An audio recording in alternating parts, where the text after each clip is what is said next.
ಒಂದ್ಸಲ ಇದನ್ನ ಕೇಳ್ರಿ. 2001 ಒಳಗ ಒಂದು 2 BHK ಫ್ಲಾಟ್ ಇನ್ ಪ್ರೈಸ್ ಇತ್ತ ಜಸ್ಟ್ 10 lakh rupees.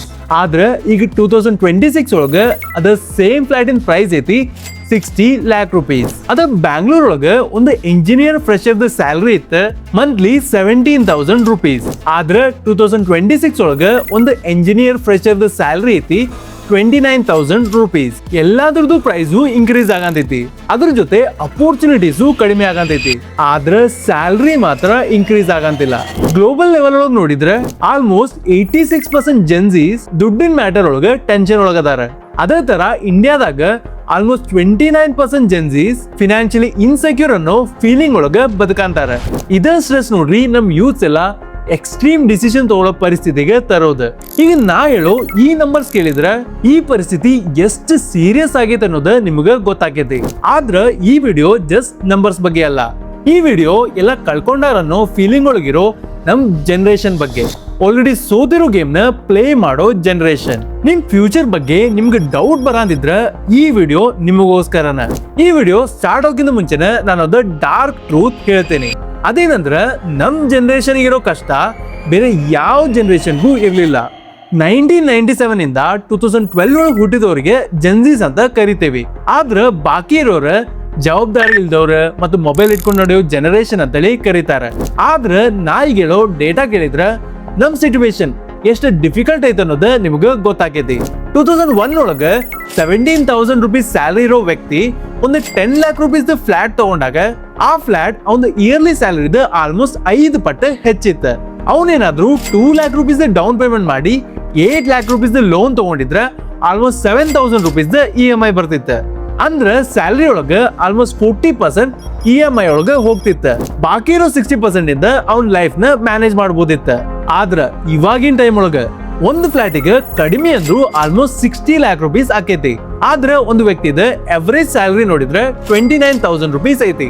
ಅಂದ್ರ ಫ್ಲಾಟ್ ಇನ್ ಪ್ರೈಸ್ ಅವನ ಇಯರ್ಲಿ ಸ್ಯಾಲರಿದ ಆಲ್ಮೋಸ್ಟ್ 17 ಪಟ್ಟು ಹೆಚ್ಚೈತಿ.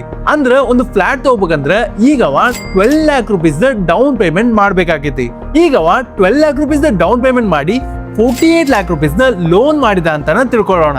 ಅವಾಗ ಅವನಿಗೆ ಮಂತ್ಲಿ 41,000 rupees EMI ಬರ್ತೈತಿ. ಆದ್ರ ಅವಂಗ ಕೈ ಸಿಗೋ ಸ್ಯಾಲರಿ 29,000 rupees. ಈಗ ನೀವೇ ಹೇಳ್ರಿ ನಮ್ ಜನರೇಷನ್ ಇನ್ ಸಿಚುವೇಶನ್ ಎಷ್ಟು ಕಷ್ಟ ಐತೆ ಅಂತ ಹೇಳಿ. ಮುಂಚೆ ಎಲ್ಲ ಒಂದು ಮನಿ ತಗೋಬೇಕು ಅನ್ನೋದು ಒಂದೇ ಡ್ರೀಮ್ ಇತ್ತು, ಆದ್ರ ಅದು ಈಗ ಇಂಪಾಸಿಬಲ್ ಆಗತೈತಿ. ಇದು ಜಸ್ಟ್ ಮನಿ ತಗೊಳ್ಳೋದು ಫ್ಲಾಟ್ ತಗೊಳ್ಳೋದು ವಿಷಯ ಅಲ್ಲ. ಮುಂಚೆ 2 to 3 lakh rupees ಗೆ ಸಿಗೋ ಮಾರುತಿದ್ ಕಾರ್ ಈಗ 6 to 10 lakh rupees ತನ ಆಗೈತಿ.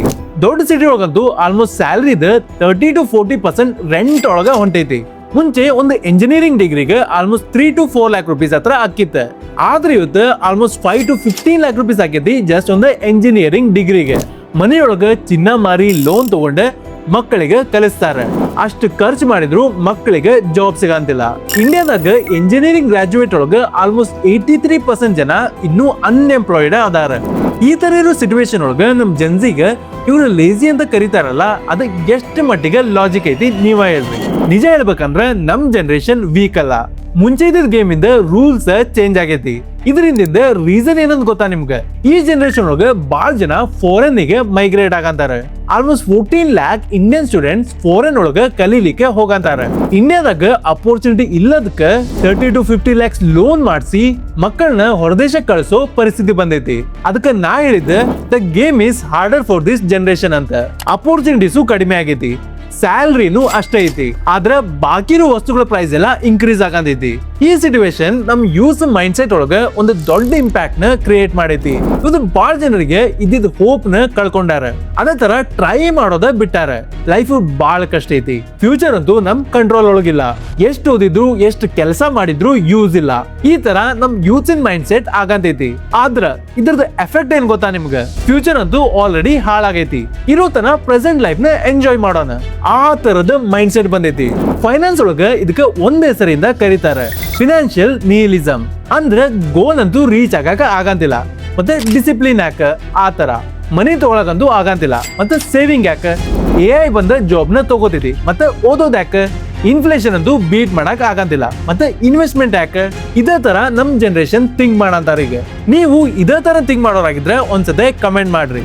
ಈ ಮೈಂಡ್ ಸೆಟ್ ನಮ್ ಲೈಫ್ ಒಳಗ ಆಲ್ಮೋಸ್ಟ್ ಎಲ್ಲಾ ಪಾರ್ಟ್ನು ಡ್ಯಾಮೇಜ್ ಮಾಡತೈತಿ. ಪ್ರಾಪರ್ ಕರಿಯರ್ ಬಿಲ್ಡ್ ಮಾಡಕ್ ಪೇಷನ್ಸ್ ಇಲ್ಲ, ಸ್ಯಾಲರಿ ಬಂದ್ ಒಂದೇ ವಾರದಾಗ ಅಕೌಂಟ್ ಖಾಲಿ ಆಕೈತಿ, ಮತ್ತೆ ಬಾಕಿ ಇರೋ ಖರ್ಚು ನೋಡಕ ಕ್ರೆಡಿಟ್ ಕಾರ್ಡ್ ನ ಯೂಸ್ ಮಾಡೋದು. ಆಮೇಲೆ UPI ಬಂದ್ಮೇಲೆ ಅದು ಖರ್ಚು ಮಾಡೋದಕ್ಕೆ ಲೆಕ್ಕನೇ ಇಲ್ಲ. ಜಸ್ಟ್ ಒಂದ್ ಕ್ಲಿಕ್ ಮಾಡಿದ್ರೆ ಸಾಕ ನಿಮ್ ಮನಿ ಮುಂದನ ಡೆಲಿವರಿ ಬರ್ತೈತಿ. ಬೇಕಂದ್ರು ಬ್ಯಾಡ್ ಅಂದ್ರು ಆರ್ಡರ್ ಮಾಡ್ತಾನೆ ಇರೋದು. ಮತ್ತೆ ಇನ್ನೂ ಕೆಲವರಂತೂ ಇಡೀ ಜೀವನ ಇನ್ಸ್ಟಾಗ್ರಾಮ್ ಒಳಗೆ ಮುಗಿಸ್ತಾರೆ. ಐಫೋನ್ ಬೇಕ, ಕಾರ್ ಬೇಕ, ಫಾರಿನ್ ಟ್ರಿಪ್ಪಿಗೆ ಹೋಗ್ಬೇಕ, ಅದನ್ನ ಅಫೋರ್ಡ್ ಮಾಡಕ್ ಶಕ್ತಿ ಇಲ್ಲ ಅಂದ್ರು ಸೊಸೈಟಿ ಪ್ರೆಷರ್ಗೆ ಅದನ್ನ ನಂಗೆ ಬೇಕನ್ನೋ ಮೈಂಡ್ ಸೆಟ್ ಒಳಗದಾರ. ಅದಕ್ಕೆ ಸ್ವಲ್ಪ ಕಷ್ಟ ಆದ್ರೂ ಮಜಾ ಮಾಡೋಣಂತ credit card, EMI, personal loan, ಪ್ರತಿಯೊಂದಕ್ಕೂ EMI ಕಟ್ಟೋ ಪರಿಸ್ಥಿತಿ. ಇದು ಸಾಲದಂಗ ಇನ್ನು ಶಾರ್ಟ್ ಕಟ್ ನ ಹುಡ್ಕಂತಾರೆ. ಓವರ್ ನೈಟ್ ಒಳಗೆ ರಿಚ್ ಆಗೋ ಸ್ಕೀಮ್ಸ್, ಟ್ರೇಡಿಂಗ್ ಒಳಗೆ ಗ್ಯಾಂಬ್ಲಿಂಗ್ ಮಾಡೋದು, ಮತ್ತೆ MLM ಸ್ಕೀಮ್ಸ್, ಈ ತರ ಬೇರೆ ಬೇರೆ ದುಡ್ಡಿನ ಟ್ರ್ಯಾಪ್ ಒಳಗೆ ಬೀಳ್ತಾರೆ. ಬಿದ್ದ ಮೇಲೆ ಮುಂದೆ ದಾರಿ ಏನು ಕಾಣಿಸ್ಲಿಲ್ಲ ಅಂದ್ರೆ ಆಲ್ಕೋಹಾಲ್ ಮತ್ತೆ ಈ ತರ ಚಟ ಒಳಗೆ ಅಡಿಕ್ಟ್ ಆಗ್ತಾರೆ. ರಿಯಾಲಿಟಿನ ತಪ್ಪಿಸ್ಕೊಳಕ್ಕೆ ಒಂದು ಟೆಂಪರರಿ ರಿಲೀಫ್ ಇದ್ದಂಗ. ಸಿಂಪಲ್ ಆಗಿ ಹೇಳ್ಬೇಕಂದ್ರೆ ಫ್ಯೂಚರ್ ಮೇಲೆ ಹೋಪ್ ಕಡಿಮೆ ಆಗೈತಿ. ಈಗಂತೂ ಮಜಾ ಮಾಡೋಣ, ನಾಳೆ ನೋಡೋಣ ಅನ್ನೋ ಮೈಂಡ್ ಸೆಟ್ ಹೆಚ್ಚಾಗಂತೈತಿ. ಇದನ್ನ ಸುಮ್ಮನೆ ಹೇಳಂತಿಲ್ಲ, ಡೇಟಾನು ಅದನ್ನ ಕರೆಕ್ಟ್ ಆಗಿ ತೋರ್ಸಂತೈತಿ. 2025 ಒಳಗೆ ಡೆಲೋಯ್ಟ್ ಗ್ಲೋಬಲ್ ಸರ್ವೆ ರಿಪೋರ್ಟ್ ಪ್ರಕಾರ ನಮ್ ಜೆನ್ಸೀಸ್ ಇಂದ ಫಿನಾನ್ಷಿಯಲ್ ಇನ್ಸೆಕ್ಯೂರಿಟಿ 30 to 40% ಇನ್ಕ್ರೀಸ್ ಆಗೈತಿ. ಇಂಡಿಯಾದಾಗ ಆಲ್ಮೋಸ್ಟ್ 54% ಜೆನ್ಸೀಸ್ ಮದುವೆ ಆಗೋದು, ಮನಿ ತಗೊಳ್ಳೋದು, ಮಕ್ಕಳದ ಪ್ಲಾನಿಂಗ್ ಇದನ್ನೆಲ್ಲ ಡಿಲೇ ಮಾಡಂತಾರೆ. ಇದಕ್ಕೆಲ್ಲ ಕಾರಣ ಒಂದ, ಕೈಯೊಳಗ ದುಡ್ಡಿಲ್ಲ. ಅದ್ರಾಗೂ ಇನ್ನು 86% ಜೆನ್ಸೀಸ್ ದುಡ್ಡಿನ ಮ್ಯಾಟರ್ ಒಳಗದ್ದು ಫುಲ್ ಸ್ಟ್ರೆಸ್ ಒಳಗದಾರ. ಅದ್ರಾಗೂ ಇನ್ನು ಬೇಜಾರಾಗೋ ಇನ್ನೊಂದು ವಿಷಯ ಏನಂದ್ರೆ 30 ಏಜ್ ಇರೋ ಯೂತ್ ಕಾರ್ಪೊರೇಟ್ ಸ್ಟ್ರೆಸ್ ಮತ್ತೆ ಬರ್ನೌಟಿಗೆ ಒಂದೊಂದಕ್ಕೆ ಅಡಿಕ್ಟ್ ಆಗಂತಾರೆ. ಹಾಗಾದ್ರೆ ಪ್ರಾಬ್ಲಮ್ ಇರೋದು ಜಸ್ಟ್ ಸ್ಪೆಂಡಿಂಗ್ ಅಷ್ಟೇ ಅಲ್ಲ. ಈ ಜನರೇಷನ್ ಮುಂಚೆ ಇರೋ ಜನರೇಷನ್ ಗಿಂತ ಜಾಸ್ತಿ ಸ್ಟ್ರೆಸ್ ಮತ್ತೆ ಅನ್ಸರ್ಟನಿಟಿ ಜೊತೆ ಬದುಕಂತೈತಿ. ಇದ ನೋಡ್ರಿ ರಿಯಲ್ ಪ್ರಾಬ್ಲಮ್. ಈ ವಿಡಿಯೋ ನೋಡಂತ ನಿಮ್ಗೆ ಇದ್ರೊಳಗ ಬಾಳ ವಿಷಯ ರಿಲೇಟ್ ಆಗಿರ್ಬೋದು. ಆದ್ರ ಈಗ ಬಿಗ್ಗೆಸ್ಟ್ ಕ್ವಶನ್ ಏನಂದ್ರ ಇದ್ಯಾಕ ಈ ತರ ಆಯ್ತು? ಇದನ್ನ ಅರ್ಥ ಮಾಡ್ಕೋಬೇಕಂದ್ರ ನಾವು ಫಸ್ಟ್ ಒಂದು ದೊಡ್ಡ ಸತ್ಯ ಅರ್ಥ ಮಾಡ್ಕೋಬೇಕು. ಪ್ರತಿ ಜನರೇಷನ್ ಅವ್ರ ಹಿಂದಿನ ಜನರೇಷನ್ ಗಿಂತ ಜಾಸ್ತಿ ಕಷ್ಟ ಪಡ್ತಾ ಬರಂತಾರ. ಈಗ ಒಂದು ಎಕ್ಸಾಂಪಲ್ ಕೊಡ್ತೇನೆ. ಮನುಷ್ಯರು ಹಂಟಿಂಗ್ ಜನರೇಷನ್ ಇದ್ದ ಕಾಲದಾಗ ವಾರದಾಗ 15 to 20 ಅವರ್ಸ್ ಅಷ್ಟ ಕೆಲಸ ಮಾಡಿದ್ರೆ ಸಾಕಾಗಿತ್ತ. ಅದಾದ್ಮೇಲೆ ಅಗ್ರಿಕಲ್ಚರ್ ರೆವಲ್ಯೂಷನ್ ಬಂತ. ಆ ಜನರೇಷನ್ ದವ್ರ almost 30 to 40 hours every week work ಮಾಡಾಕ ಸ್ಟಾರ್ಟ್ ಮಾಡಿದ್ರ. ಅದಾದ್ಮೇಲೆ ಫ್ಯಾಕ್ಟ್ರೀಸ್ ಎಲ್ಲ ಬರಾಕ ಸ್ಟಾರ್ಟ್ ಆಯ್ತು.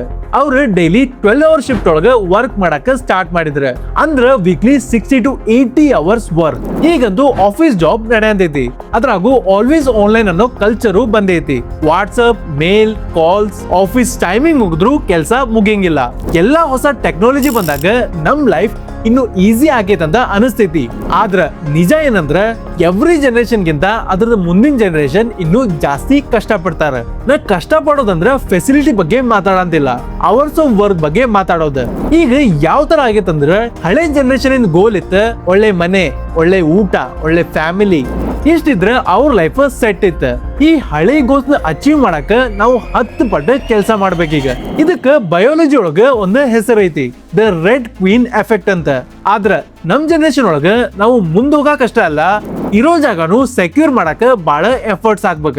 ರೆವಲ್ಯೂಷನ್ ಒಳಗೆ ಹೇಳೋ ತರ the survival of the fittest ಈ ಕಾನ್ಸೆಪ್ಟ್ ಇದನ್ನ ತೋರಿಸ್ತೈತಿ. ಇದನ್ನ ಸಪೋರ್ಟ್ ಮಾಡೋ ಒಂದು ಎಕನಾಮಿಕ್ ಹಿಸ್ಟ್ರಿನೂ ಐತಿ. ಸಿಂಪಲ್ ಆಗಿ ಹೇಳ್ಬೇಕಂದ್ರೆ land, property, business, equity, assets ಇದರದೆಲ್ಲ ವ್ಯಾಲ್ಯೂ ಸ್ಯಾಲರಿಗಿಂತ ಬಹಳ ಫಾಸ್ಟ್ ಆಗಿ ಗ್ರೋ ಆಕೈತಿ. ಅದಕ್ಕೆ ನಾವು ಮೊದಲು ನೋಡಿದ್ವಿ ಮನೆಯದ ಪ್ರೈಸ್ ಇನ್ಕ್ರೀಸ್ ಆಗತೈತಿ, ಪ್ರಾಪರ್ಟಿ ರೇಟು ಇನ್ಕ್ರೀಸ್ ಆತ, ಎಜುಕೇಶನ್ ಕಾಸ್ಟು ಇನ್ಕ್ರೀಸ್ ಆತ. ಆದ್ರೆ ಸ್ಯಾಲರಿ ಇನ್ಕ್ರೀಸ್ ಆಗೋದು ಮಾತ್ರ ಬಹಳ ಸ್ಲೋ ಐತಿ. ಈ ಪ್ರಾಬ್ಲಮ್ ಇಂಡಿಯಾದಾಗಷ್ಟ ಇಲ್ಲ, ಆಲ್ಮೋಸ್ಟ್ ಇಡೀ ಜಗತ್ತೊಳಗ ಈ ಪ್ರಾಬ್ಲಮ್ ಐತಿ. ಅಂದ್ರ ಎಕನಾಮಿಕ್ಸ್ ಮತ್ತು ಬಯೋಲಜಿ ಇದ್ರೊಳಗಿರೋದು ಒಂದ ಮಾತ. ಎವ್ರಿ ಜನರೇಷನ್ ಅವ್ರದ್ದು ಹಿಂದಿನ ಜನರೇಷನ್ ಗಿಂತ ಸ್ವಲ್ಪ ಜಾಸ್ತಿ ಸ್ಟ್ರಗಲ್ ಮಾಡ್ತಾರೆ. ಮೇ ಬಿ ನಮ್ ಲೈಫ್ ಗಿಂತ ನಮ್ ಮಕ್ಕಳ ಲೈಫ್ ಇನ್ನೂ ಡಿಫಿಕಲ್ಟ್ ಆಗ್ಬೋದು. ಆದ್ರೆ ನಮ್ ಜನ್ಸಿ ಕೇಸ್ ಒಳಗ ಒಂದು ಟ್ವಿಸ್ಟ್ ಐತಿ. ಈಗ ನಾವು ಬದುಕ್ತಾ ಇರೋ ಜಗತ್ತೊಳಗ ಅಟೆನ್ಷನ್, ಟೈಮ್, ಮನಿ ಇದನ್ನೆಲ್ಲ ತಗೊಳ್ಳೋ ತರಾನ ಡಿಸೈನ್ ಆಗೈತಿ. ಜಗತ್ತೊಳಗಿರೋ ದೊಡ್ಡ companies, smart engineers, behavioural psychologist, product designs ಇವರೆಲ್ಲ ಒಂದ ಮಿಷನ್ ಮೇಲೆ ವರ್ಕ್ ಮಾಡಂತಾರೆ. ನಿಮ್ ಅಟೆನ್ಷನ್, ನಿಮ್ ಟೈಮ್ ಮತ್ತೆ ನಿಮ್ ದುಡ್ಡು. ಈಗಿರೋ ನಮ್ ಜನರೇಷನ್ ಮುಂಚೆ ಜನರೇಷನ್ ಕಿಂತ ಜಾಸ್ತಿ ಪ್ರಾಬ್ಲಮ್ ನ ಫೇಸ್ ಮಾಡತೈತಿ. ಫಸ್ಟ್ ಆಫ್ ಆಲ್ ಜಗತ್ತೊಳಗ ಬಾಳ ಕಂಪನೀಸ್ ಬಾಳ ಪ್ರಾಡಕ್ಟ್ಸ್ ನ ಲಾಂಚ್ ಮಾಡ್ತ. UPI ತಂದ ಖರ್ಚು ಮಾಡೋ ಫೀಲಿಂಗ್ ನ ಕಡಿಮೆ ಮಾಡಿದ್ರ. 10 ಮಿನಿಟ್ ಡೆಲಿವರಿ ತಂದ ವೇಟ್ ಮಾಡೋ ಹ್ಯಾಬಿಟ್ ನ ಎಲಿಮಿನೇಟ್ ಮಾಡಿದ್ರ. ಇನ್ಸ್ಟಾಗ್ರಾಮ್ ಬಂದ ಬೇರೆಯವ್ರ ಲೈಫ್ ಜೊತೆ ನಮ್ ಲೈಫ್ ನ ಕಂಪೇರ್ ಮಾಡಿ ನಮ್ ಲೈಫ್ ಸರಿ ಇಲ್ಲ ಅನ್ನೋ ಫೀಲಿಂಗ್ ಬಂತ. ಅದ್ರ ಜೊತೆ ಕ್ರೆಡಿಟ್ ಕಾರ್ಡ್, ಪರ್ಸನಲ್ ಲೋನ್, ಸಾಲ ಮಾಡೋದು ಬಹಳ ಈಸಿ ಆಯ್ತ. ಅದಕ್ಕ ಅಂದೆ ನಮ್ ಜನರೇಷನ್ ಆಡ್ತಾ ಇರೋ ಗೇಮ್ ಸ್ವಲ್ಪ ಅನ್ಫೇರ್ ಐತ್ ಅಂತ ಹೇಳಿ. ಎರಡನೇದು AI. ಇಂಡಸ್ಟ್ರಿಯಲ್ ರೆವಲ್ಯೂಷನ್ ಬಂದಾಗ ಕೆಲವೊಂದು ಜಾಬ್ಸ್ ಹೋತ, ಅದೇ ತರ ಇನ್ನೂ ಕೆಲವೊಂದು ಜಾಬ್ಸ್ ಆಡ್ ಆಯ್ತು. ಕಂಪ್ಯೂಟರ್ಸ್ ಬಂದಾಗ್ಲೂ ಅದಾಗಿತ್ತ. ಅದೇ ತರ ಇಂಟರ್ನೆಟ್ ಬಂದಾಗೂ ಇದೇ ಸಿಚುವೇಶನ್ ರಿಪೀಟ್ ಆಗಿತ್ತ. ಆದ್ರೆ AI ಕೇಸ್ ಒಳಗ ಸ್ವಲ್ಪ ಡಿಫ್ರೆಂಟ್ ಐತಿ. AI ಥಿಂಕ್ ಮಾಡ್ಬೋದು, ಬರೀಬಹುದು, ಕೋಡ್ ಮಾಡ್ಬೋದು, ಅನಲೈಸ್ ಮಾಡ್ಬೋದು. ಎಂಟ್ರಿ ಲೆವೆಲ್ ಜಾಬ್ಸ್ ನ ಎಫೆಕ್ಟ್ ಮಾಡೋ ಒಂದೇ ಟೆಕ್ನಾಲಜಿ ಇದೆ. ಇದು ಈಸಿಲಿ ಸಣ್ಣ ಸಣ್ಣ ಸ್ಕಿಲ್ ಎಲ್ಲ ರಿಪ್ಲೇಸ್ ಮಾಡ್ತೈತಿ. ಅಂದ್ರ ಕರಿಯರ್ ಸ್ಟಾರ್ಟ್ ಆಗೋ ಟೈಮ್ ಒಳಗ ಇರೋ ಜಾಬ್ಸ್ ಅಂದ್ರ ಅಪರ್ಚುನಿಟೀಸ್ ಆಟೋಮ್ಯಾಟಿಕಲಿ ಕಡಿಮೆ ಆಯ್ತು. ಅದಕ್ಕೋಸ್ಕರ ಜಸ್ಟ್ ಸ್ಯಾಲರಿ ಬಗ್ಗೆ ಅಷ್ಟೇ ಹೆದರಿಕೆ ಅಲ್ಲ, ನಾಳೆ ಜಾಬ್ ಇರುತ್ತೋ ಇಲ್ಲೋ ಅನ್ನೋದ ದೊಡ್ಡ ರಿಸ್ಕ್ ಆಗೈತಿ. ಈಗ ಥರ್ಡ್ ಒನ್, ಈಗಿನ ಟೈಮ್ ಒಳಗ ಸೇಫ್ಟಿ ನೆಟ್ ಇಲ್ಲ. ಶ್ರೀಮಂತರಾಗೆ ಹೋಗ್ತಾ ಇದ್ದಾರೆ, ಬಡವರು ಬಡವರಾಗಿ ಉಳಿಯಂತಾರೆ. ಶ್ರೀಮಂತರ ಕಡೆ ಬಿಸ್ನೆಸ್ ಐತಿ, ಅಸೆಟ್ ಐತಿ, ಅವ್ರಿಗೆ ಏನಾದ್ರೂ ಇಶ್ಯೂ ಆದ್ರೆ ಅವ್ರದ್ದು ಫ್ಯಾಮಿಲಿ ಬ್ಯಾಕಪ್ ಇರ್ತೈತಿ. ಆದ್ರೆ ಬಡವರು ಅವ್ರ ರೆಸ್ಪಾನ್ಸಿಬಿಲಿಟಿನ ಕಂಪ್ಲೀಟ್ ಮಾಡ್ತಾ ಮಾಡಿದ ದುಡ್ಡನ್ನ ಅಲ್ಲೇ ಖರ್ಚು ಮಾಡ್ತಾ ಹೋಗಂತಾರ. ಈಗ ನೆಕ್ಸ್ಟ್ ಕ್ವಶನ್, ಇದಕ್ಕೆಲ್ಲ ಸೊಲ್ಯೂಷನ್ ಏನಂತ? ಈ ವಿಡಿಯೋ ನೋಡ್ತಾ ಇರೋದ ಒಂದು ಜನ್ಸಿ ಆಗಿದ್ರೆ ನಾ ಹೇಳೋದು ಡೈರೆಕ್ಟ್ ನಿಮಗೋಸ್ಕರ. ಮೊದಲೊಂದು ಟ್ರೂತ್ ಹೇಳ್ತೀನಿ, ಇದಕ್ಕೆಲ್ಲ ಒಂದು ಮ್ಯಾಜಿಕ್ ಸೊಲ್ಯೂಷನ್ ಅಂತೂ ಇಲ್ಲ. ಈ ಫಂಡ್ ಒಳಗೆ ಇನ್ವೆಸ್ಟ್ ಮಾಡ್ರಿ ನಿಮ್ ಲೈಫ್ ಸೆಟ್ ಆಗೈತಂತೂ ಹೇಳಲ್ಲ. ಇಲ್ಲಾಂದ್ರೆ ಈ ಕೋರ್ಸ್ ಮಾಡ್ರಿ, ಇವ್ರ ಕಡೆ ಅಡ್ವೈಸ್ ತಗೋರಿ, ನೀವು ಉದ್ಧಾರ ಹಾಕಿರಂತೂ ಹೇಳಲ್ಲ. ಅಥವಾ ಜಾಬ್ ಮಾಡ್ರಿ, ಲೈಫ್ ಸೆಟ್ ಆಗೈತಂತೂ ಇಲ್ಲ. ನನ್ ಪಾಯಿಂಟ್ ಒಂದ, ಜಗತ್ತೊಳಗ ಫಸ್ಟ್ ಏನ್ ನಡೆಯತೈತಿ ಅನ್ನೋದನ್ನ ಫಸ್ಟ್ ಅರ್ಥ ಮಾಡ್ಕೋರಿ. ಯಾಕಂದ್ರ ಪ್ರಾಬ್ಲಮ್ ಏನಂತ ಗೊತ್ತಿಲ್ಲ ಅನ್ನೋದ ಒಂದು ದೊಡ್ಡ ಪ್ರಾಬ್ಲಮ್. ಲೈಫ್ ಕಷ್ಟ ಐತಂತ ಒಪ್ಕೋರಿ. ನಿಮ್ ಲೈಫ್ ಮೇಲೆ ಫಸ್ಟ್ ಓನರ್ಶಿಪ್ ನೀವ್ ತಗೋರಿ. ಈಗಂತೂ ಟೆಕ್ನಾಲಜಿ ಐತಿ, ಅದೇ ತರ ಕರಿಯರ್ ಆಪ್ಷನ್ಸ್ ಜಾಸ್ತಿ ಐತಿ. ನೀವು ಸ್ಕಿಲ್ ಬಿಲ್ಡ್ ಮಾಡೋದ್ರ ಮೇಲೆ ಫೋಕಸ್ ಮಾಡ್ಬೇಕ. ಮೊದಲು ನೀವು ಒಳ್ಳೆ ಅಪರ್ಚುನಿಟಿ ಇರೋ ಸ್ಕಿಲ್ ನ ಸೆಲೆಕ್ಟ್ ಮಾಡ್ರಿ, ಆಮೇಲೆ ಅದನ್ನ ಮಾನಿಟೈಸ್ ಮಾಡಿ ದುಡ್ಡು ಮಾಡ್ರಿ. ನಾವ್ ಹಿಂದಿನ ಜನರೇಷನ್ ಗಿಂತ ಬಹಳ ಸ್ಮಾರ್ಟ್ ಆಗಿ ಪ್ಲಾನ್ ಮಾಡ್ಬೇಕ. 50 ವರ್ಷದಿಂದ ರಿಟೈರ್ಮೆಂಟ್ ಅಂದ್ರೆ ಗವರ್ಮೆಂಟ್ ಜಾಬ್ ಅಷ್ಟೇ ಇತ್ತ. ಅದ 25 ವರ್ಷದಿಂದ ನೀವು ಮ್ಯೂಚುವಲ್ ಫಂಡ್ SIP ಮಾಡಿದ್ರೆ ಸಾಕಾಗಿತ್ತ. ಆದ್ರ ಇವತ್ತ ನೀಡ್ ಮತ್ತು ವಾಂಟ್ಸ್ ಮಧ್ಯೆ ಬಹಳ ಡಿಫರೆನ್ಸ್ ಐತಿ. ಇನ್ಫ್ಲೇಷನ್ ಲೆಕ್ಕಕ್ಕೆ ತಗೋಬೇಕಾಗೈತಿ, ಇನ್ವೆಸ್ಟ್ಮೆಂಟ್ ಪ್ಲಾನ್ ಮಾಡ್ಬೇಕ, ಪೋರ್ಟ್ಫೋಲಿಯೋನು ರೀಬ್ಯಾಲೆನ್ಸ್ ಮಾಡ್ಬೇಕ, ಇನ್ಸೂರೆನ್ಸ್ ಇರ್ಬೇಕ, ಎಮರ್ಜೆನ್ಸಿ ಫಂಡ್ ಇರ್ಬೇಕಾಗೈತಿ. ಅಂದ್ರ ಸೇಮ್ ಗೋಲ್ ನ ರೀಚ್ ಮಾಡಾಕ ನಾವು 10 ಪಟ್ಟು ಪ್ಲಾನ್ ಮಾಡ್ಬೇಕ. ಇದು ಜಸ್ಟ್ ದುಡ್ಡಿನ ಬಗ್ಗೆ ಅಲ್ಲ, ಕರಿಯರ್, ಸ್ಕಿಲ್, ಹೆಲ್ತ್ ಮತ್ತೆ ರಿಲೇಶನ್ಶಿಪ್, ಈ ಎಲ್ಲದಕ್ಕೂ ಪ್ಲಾನಿಂಗ್ ಬೇಕ. ಕ್ಯಾಶುವಲ್ ಆಗಿ ಬರೋ ಲಕ್ಸುರಿ ಅಂತೂ ಈಗಿಲ್ಲ. ನಾನು ಇನ್ನೊಮ್ಮೆ ಹೇಳ್ತೀನಿ, ಫಸ್ಟ್ ಪ್ರಾಬ್ಲಮ್ ನ ಐಡೆಂಟಿಫೈ ಮಾಡ್ರಿ, ಪ್ರಾಬ್ಲಮ್ ನ ಅರ್ಥ ಮಾಡ್ಕೋರಿ, ಫೈಟ್ ಗೆ ರೆಡಿ ಆಗ್ರಿ, ಓನರ್ಶಿಪ್ ನ ತಗೋರಿ. ನಿಮ್ ಕಡೆ ಹಿಂದಿನ ಜನರೇಷನ್ ಗಿಂತ ಜಾಸ್ತಿ ಆಪ್ಷನ್ ಮತ್ತೆ ಫೆಸಿಲಿಟಿ ಅಂತೂ ಐತಿ. ಫಸ್ಟ್ ಡಿಸ್ಟ್ರಾಕ್ಷನ್ಸ್ ನ ಕಡಿಮೆ ಮಾಡಿ ಬೈಯಿಂಗ್ ಮತ್ತೆ ಸೆಲ್ಲಿಂಗ್ ಸೈಕಾಲಜಿನ ಕಲಿಬೇಕ. ಇದ ನೋಡ್ರಿ ಸದ್ಯದ ಮಟ್ಟಿಗೆ ಇರೋ ಸೊಲ್ಯೂಷನ್. ಈ ವಿಡಿಯೋನ ಒಂದು ವೇಕಪ್ ಕಾಲ್ ಆಗಿ ತಗೋರಿ, ಲೈಫ್ ನ ಇಂಪ್ರೂವ್ ಮಾಡ್ಕೋರಿ. ನಿಮ್ ಕಡೆ ಏನಾದ್ರೂ ಈ ಪ್ರಾಬ್ಲಮ್ ಇಂದ ಹೊರಗ್ ಬರ್ಲಿಕ್ಕೆ ಯಾವ್ದಾದ್ರು ಒಳ್ಳೆ ಸೊಲ್ಯೂಷನ್ ಇದ್ರೆ ಅದನ್ನ ಕಮೆಂಟ್ ಮಾಡೋದನ್ನ ಮರಿಬೇಡ್ರಿ. ಮತ್ತೆ ಈ ವಿಡಿಯೋ ನಿಮ್ಗೆ ಸ್ವಲ್ಪ ಆದ್ರೂ ಯೂಸ್ಫುಲ್ ಆದ್ರೆ ಈ ಚಾನೆಲ್ ನ ಸಬ್ಸ್ಕ್ರೈಬ್ ಮಾಡೋದ ಮರಿಬೇಡ್ರಿ. ನಿಮ್ಗೆ ಇದೇ ತರ ಫೈನಾನ್ಸ್ ರಿಲೇಟೆಡ್ ಕಾನ್ಸೆಪ್ಟ್ ಬೇಕಂದ್ರೆ ಈ ಚಾನೆಲ್ ಗೆ ಸಪೋರ್ಟ್ ಮಾಡ್ರಿ. ಜೋಬಿ ಜಾನ್ಸನ್ ಸೈನಿಂಗ್ ಆಫ್.